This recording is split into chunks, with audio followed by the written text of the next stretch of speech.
So what exactly have you been doing with your life? You've never really been in a relationship before?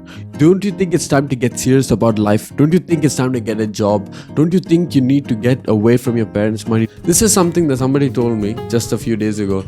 Imagine putting sulfuric acid into a swimming pool where a lot of people are swimming. What do you think is going to happen?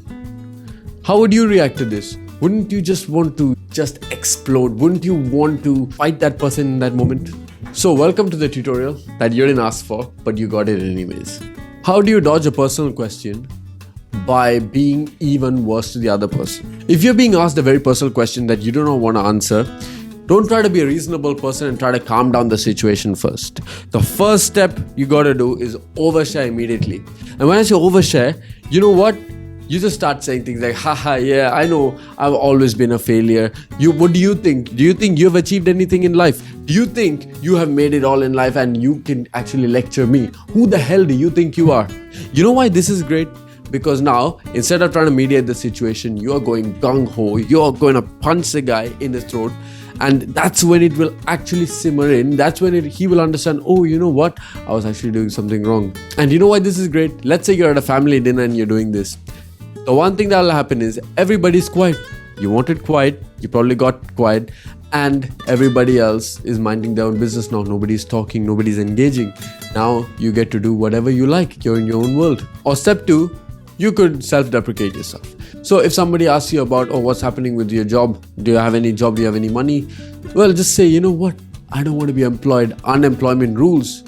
At 2 p.m. I can be doing anything while you might be working and earning money. I'm going to just be sitting, chilling and playing video games because that's what I want. And what's better than making fun of yourself?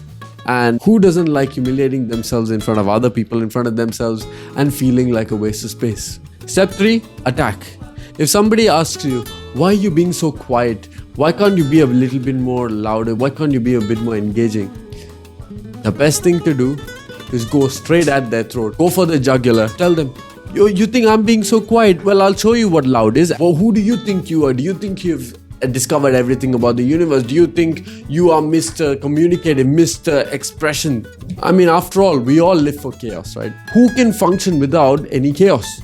That's the perfect formula to communicate and to solve a problem when such a problem arises, right? I remember there was a time when I was in the 9th grade when I was just sitting by myself. I was just having my lunch just because, I'm one of those people who can be with people. And then one time I can just be by myself and still enjoy my company. That's when somebody comes up to me and asks, where your friends at? And then something took over me in that moment. I went for him. I said, why do you care where my friends are? Mind your damn business. Where are your friends at? This already seems rude enough considering he just asked me where my friends were. And it made it much worse considering the fact that this kid did not actually have friends in school. All he was trying to see was where my group of friends were so that he could go talk to them. It wasn't anything deep. I had this insecurity back then in 9th grade where I always thought I don't have solid friends with me. People that I can count on ride or die. And this is why I thought anybody who questions me about this might actually be trying to demean me. But what I did instead was I saw this guy's eyes drop when I said that to him. It was like I had stabbed him and shot him at the same time, and he felt betrayed by a close friend. And you know what his response was? He didn't swing at me. He didn't curse at me. He silently nodded and he turned around and then he went back to his place. The entire day, I felt so bad, but I did not go say anything because you know what? Pride took over. And he did not say a word to anybody else. And after that, we never spoke. But when I think about it in hindsight, that was all my fault because all he was asking me was where my friends were, and they were outside. They were just not with me. But I felt so offended because of insecurity that drove me to the point where I was dismissing everything he was saying. I found out this new strategy which helped me change everything. It's called turning the tables. If you ask me a very touchy topic, a very personal topic which I don't want to answer, maybe like what are you doing with your life? I'll just ask, why do you think so?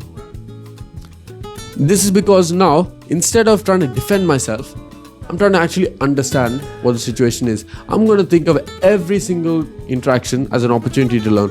Maybe you might actually tell me why you think that I'm doing nothing with my life. Either I don't have a job, or maybe you just don't know that I have a job, and maybe you're actually asking me for advice maybe. And if they have some solid criticism, even if that pains you, take it on board and see, is it actually relevant to you? Or sometimes they might just be inquiring about themselves. They want an answer to their own questions, and so they ask you, and yeah, that's the end of the problem. But do not do the step 1, 2, 3, because that's the worst thing that you can do. But some people don't really want to know things. Some people just want to stick the knife into your throat. In that case, if they still keep digging, you hit them back with, you know what, why don't you tell me about your life? What's going on with your life? More often than not, if you really want to make them feel bad, you know what? Keep asking them why questions about every single point that they make. You will find out at some point they are bluffing about something, because most people want to portray this perfect life that they have when they don't really have anything figured out. You'd be surprised how many people don't have things figured out. The people you think have it all figured out, they don't know much. The people that you think are spit spot clean are probably some of the worst people sometimes. So if you like this video, then like, comment, subscribe, do all the good stuff. Comment down below what's the most annoying thing that you hear people asking you on either daily, monthly, weekly basis. Could be your friends, could be your family. One sentence that annoys you too much to the point you cannot deal with people, to the point where you feel like literally hurting them. Like, subscribe, and always remember, never stop dreaming. See you all.